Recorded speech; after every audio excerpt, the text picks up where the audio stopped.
Hello, Michael Stack here with AMAX. So today I want to talk about one of the easiest ways to make an immediate impact on your workers' compensation costs, as well as increase the level of care that you're demonstrating to your injured employees as well as to your workforce as a whole. And that's using injury triage. So I want to define what injury triage is, talk about some of the benefits as well as some of the risks and things to look out for. So what is injury triage? It's certainly grown in popularity over the past 10 to 12 years. It's defined as a formal process to assess the medical needs of an injured employee at the time of injury. And this is done either telephonically or through an on-site clinic. So here's how this looks really in practice. So let's say I work for you, you're my supervisor, and I work on your loading dock. So one day I'm picking up one of the boxes and, oh, I hurt my back. So I go to you as my supervisor to report that injury, and together we're going to call the injury triage hotline, and you're going to immediately connect me to a trained nurse. And if you're using a best-in-class provider, they'll have a clinical algorithm to consistently and accurately assess my injury right at the time of injury, right as it happens. So let's talk about what some of the benefits are of that scenario. So the first benefit is it backs up the supervisors. So in that scenario, if I'm reporting my injury to you, unless you're a trained medical professional, you're going to have a tough time assessing my injury. And typically you're going to either overreact or you're going to underreact. And you're going to say, oh, Mike, rub some dirt on it. I thought you were a pretty tough guy. Go back to work. Or you're going to overreact and you say, oh my gosh, you have to go to the emergency room right away. And neither one of those is going to lead to the best outcome. If you send me back to work, my back injury, which may have been a simple strain, could now turn into something more significant and more costly. If you send me to the ER, it could be a $2,000 bill for what could have been a $200 bill at the walk-in clinic. So it backs up the supervisor and takes that onus off of what to do next. Second thing is it connects me immediately to a medical professional. And I'm going to get immediate medical advice.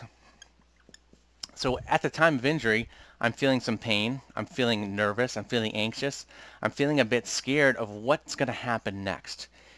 If I talk immediately to a medical professional, my level of anxiety is going to come down much lower because there is a level of trust there with that medical community, that trained medical community of what is going to happen to me next. So you're immediately connecting me to that medical professional.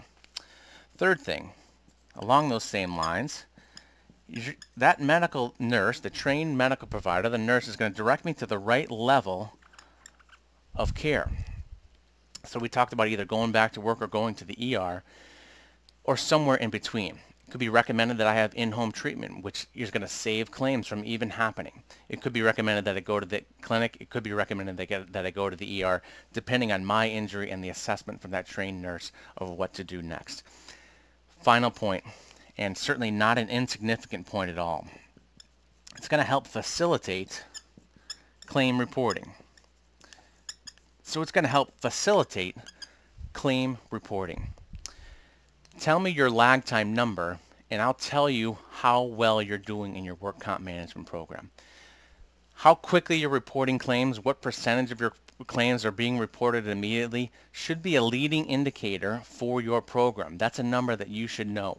If you're working with a best-in-class injury triage provider, that number is going to improve because you're going to make that a part of your company culture to be reporting those claims immediately.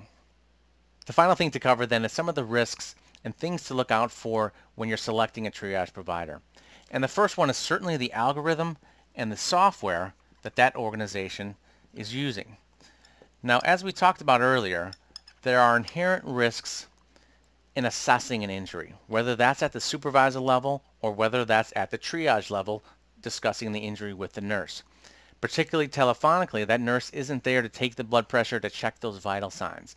So that algorithm becomes exceedingly important to be able to accurately and consistently assess those injuries. And there's certainly inherent risks in under-assessing as well as over-assessing that injury, as we discussed earlier. As well as with the software, that's something to certainly ask some questions about. And you talk about getting into things like privacy and security of that information. So you be sure to ask questions about the software, the algorithm, as well as those privacy issues. Final point then is the conflicts of interest. Now, just like anything, you're going to want to look at the revenue stream and where the money is derived. And if the revenue is derived from either from the claims or from the network provider, or if that triage provider is only billing the claim files, there may be a financial incentive that creates a significant conflict of interest that may not lead to the best outcome for you and your work comp management program. Now remember, in workers' compensation and workers' compensation management, your success will be defined by your integrity. So be great.